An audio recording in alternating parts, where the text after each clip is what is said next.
Number 2. Meron ka bang alam sa investment? Pagkatapos mong malaman ang iyong goal at uri ng investment na plano mong pasukan, panahon naman para itanong mo sa iyong sarili kung meron ka bang sapat na kaalaman sa investment na yan. O kapag wala pa, meron ka bang willingness na aralin ang investment o meron ka bang kakilala na posibleng magtuturo sa iyo? Karamihan kasi sa mga tao ay nag-iisip na ang pinakamahalagang bagay sa pag-i-invest ay ang pagkakaroon ng pera o kapital. Kaya naman ay madalas mo silang maririnig na meron akong 50,000 pesos, anong investment ang pwede kong pasukan.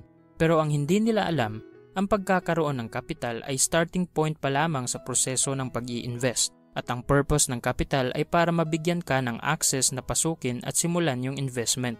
Pero ang tunay na kitaan ay hindi na nakabase kung magkano ang iyong kapital.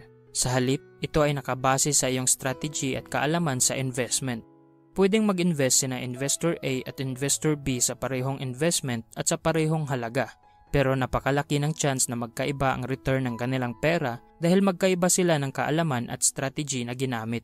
Pero hindi ibig sabihin nito na kailangan mo munang malaman ang lahat bago magsimulang mag-invest. Ang nais ko lang iparating ay huwag kang padalos-dalos sa paggawa ng desisyon dahil gusto mo lang ang ideya ng pag-i-invest. Kung hindi ka pa sigurado, I suggest na ipagpatuloy mo muna ang pag-iipon. At habang nag-iipon ka pa ng pera, maghanap ka rin ng investment opportunities. Pag-aralan mo ang mga ito, alamin mo ang mga rules, at kapag handa ka na, pwede mo nang i-invest ang small percentage ng iyong ipon at subukan mo ring magtanong sa mga financial advisor.